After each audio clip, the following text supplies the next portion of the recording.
Hey guys, the Final Fantasy VII Remake is finally among us, and it is a wildly different experience from the original games. In terms of gameplay, there is almost nothing you can apply from any past experience with the 1997 classic. So in this video, I'll be going over some tips that will hopefully give you a head start in your journey through Midgard. Many of these tips relate to combat, but I will also be giving you advice on buying and selling items, upgrades, and equipment. Before we get started, if you enjoyed this video, please give it a like and check out the other videos on the channel, and if you like them as well, please consider subscribing. With that said, let's get right to it. Okay, first of all, let's tackle some of the basics of combat. You'll be doing a lot of fighting, and I found combat encounters can range from easy to seemingly impossible if you're just spamming your basic attacks. You need to pay attention and use the different tools at your disposal to get through some tough fights early on. So let's start with one of the most essential skills. Number 1, blocking is your friend. Blocking in this game is absolutely vital. It reduces incoming damage by something crazy like up to 90%, making it one of the fundamental aspects of combat, and neglecting it will get you absolutely destroyed in fights where you would otherwise win quite easily. Allow me to explain just how important it is. First of all, forget about dodging, because you can still take damage while doing it. Dodging isn't a get out of jail free card in this game.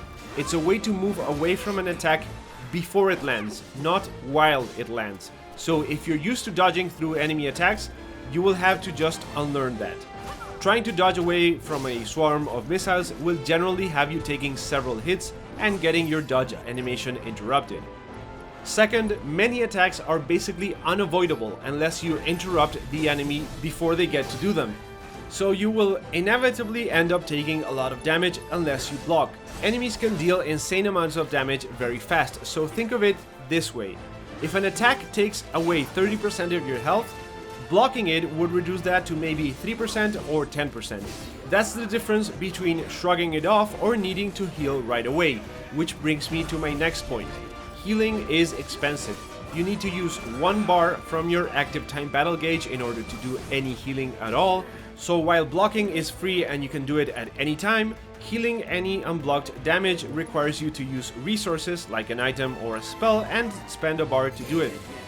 That means that if you're blocking 70% of the damage you take, you're essentially saving 70% of the active time battle gauge that you would need to heal back up as well. Well, you know, not exactly, but you get the point. Speaking of healing, let's get on to tip number 2. This is a quick one. If you need to heal between battles, do so before smashing any boxes. Boxes will randomly contain items like potions or shards, which will restore 3 mana points. Considering the basic cure spell consumes 4 mana points, you'll be basically getting your mana back if you're lucky. If you're using items to heal, you can hold L1 to use one after the other one without having to select them again. Remember to always use your least powerful healing items while outside of battle. You will also come across benches that you can use to rest and get all of your health and mana back. If you find one after a couple of regular combat encounters, it usually means a tough fight or a boss is up ahead. After the fight, you will generally find another bench to recover right after. So hold off healing for a while until you find it. Even if you don't, you almost always see your enemies before they see you, so you can heal up before engaging anyway. Number 3, don't get hung up on basic attacks. Your basic attacks using square or triangle are super flashy, and you'll often find yourself wrecking regular enemies with them while neglecting your active time battle gauge, which from now on I'll be referring to as ATB. Think of your basic attacks as a means to an end. They allow you to charge your ATB gauge faster to be able to use spells or abilities, which will cause much more damage or even stagger enemies, causing them to take 160% more damage while being unable to do anything for a short while.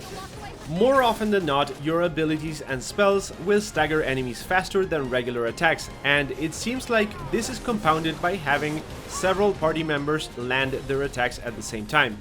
However, I'm not 100% sure about that, so if you have any additional information about this or any other mechanic, please leave a comment so we can all benefit from it. So, make sure you're using your ATB gauge. But don't be careless with it, because spells and abilities can be interrupted or miss if you just use one while you're about to get hit or when you're too far away from your target. Tip number 4.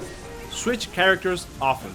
When you're directly controlling a party member, they will generate ATB faster than if you just let them do their own thing. So make sure you're switching over to other party members often to get the most utility out of them. Of course, if you need to cast specific spells which only one of them has equipped, you would be wise to use that character almost exclusively. But try to at least get one ATB bar on whoever you'll be using to heal up, so you can use that whenever you need to. Also, if you're close to staggering an enemy, try and save up as many ATB bars and limit breaks as you can across all your characters and use them as soon as the enemy is staggered to deal massive amounts of damage. Number 5. Countering. Cloud has a unique mechanic which allows you to parry melee attacks and deal a lot of damage. You can do this by holding R1 while in Punisher mode. Cloud should automatically parry any incoming attack, which you can then follow up with square for additional hits. You will still take damage, but just like using block, you will negate most of it. However, I don't know if this depends on the enemy you're targeting or what, but sometimes it just doesn't seem to work. A seemingly more reliable way of doing this parry is holding R1 and pressing triangle when an attack lands. It works in both Punisher and Operator mode, and I found it to be very effective. Number 6. Assess everything. Soon after getting your first side missions, you'll get an assess materia from this guy Chadley that for some reason reminds me of Joffrey from Game of Thrones. The assess materia is one of the most useful in the game and will allow you to analyze any enemy to find out his weaknesses, along with some useful text which will often help you figure out how to trigger his stagger state. Once you get this materia, I pretty much recommend you never take it off and assess every single enemy you encounter. Not only is this incredibly useful, but it will also teach you a lot about how the different stagger mechanics work, and my boy Jeffrey will be giving you unique materia as a reward for analyzing and staggering enemies. Once you've analyzed an enemy, you can check the info screen as many times as you want by pressing the touchpad during combat. Number 7. Use every weapon. Every weapon has a unique skill associated with it, which you can learn by using that weapon in combat. Once you've learned the skill, you will have access to it no matter what you have equipped, so it's generally a good idea to use new weapons, at least until you've learned that unique skill. Once you get one, however, make sure to check out the stats and upgrades to understand what the weapon is good at. Some will have increased physical attack, while others are more suited to magic. It's always a good idea to check out your materia and adjust accordingly. For example, you can slot most of your attack spells onto whoever has the greatest magic attack stat and use the defensive materia that you have on your frontline brawler with high physical attack. Number 8. Weapon upgrades. The weapon upgrade system is extremely forgiving and simple. As you fight, you will gain SP points for all weapons, both for any you own right now and any that you will acquire in the future. So as soon as you get a new weapon, you'll have just as many upgrade points as you do for every other weapon. As you gain more points, you will unlock additional cores with more upgrade opportunities, each of which will require an increasingly high SP cost. Make sure to check your menu often, since many times you will find you have SP points waiting to be used without knowing it. And here's a little trick.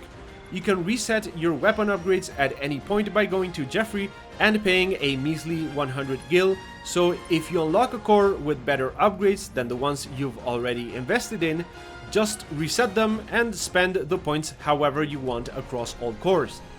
Completing all upgrades in a core won't grant a bonus or anything, and I would highly suggest you get new materia slots whenever available. Any materia you have equipped will automatically level up in battle whether you use it or not, so it's a good idea to equip as many as you can as soon as possible. And on that subject, tip number 9. Always have elemental materia equipped. Throughout the game, you will encounter enemies that are weak to different elements, so unless you know exactly what you're up against, having fire, ice, thunder, and wind materia equipped at all times will allow you to tackle pretty much any enemy effectively.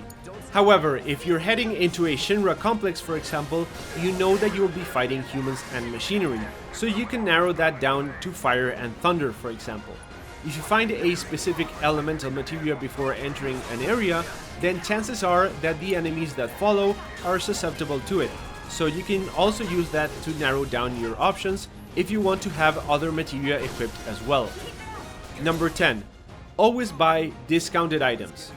Occasionally, shops or vending machines will have items in orange, which means they are heavily discounted. You should always buy these items, even if you have several dozens of them already in your inventory, because when you sell them, you get a much higher price than what you paid to get them. So even if you don't really need them, you can still sell them for profit at any point in the game. Also, remember to check any new vending machines you find for materia, as they will sometimes have new materia for sale that you haven't encountered before. Okay, that will be all for now. Stay tuned to the channel for more videos on Final Fantasy VII Remake, and make sure to leave any tips that you want to share down in the comments. If you enjoyed this video, please give it a like or share it with your friends, and I hope I will catch you in the next one.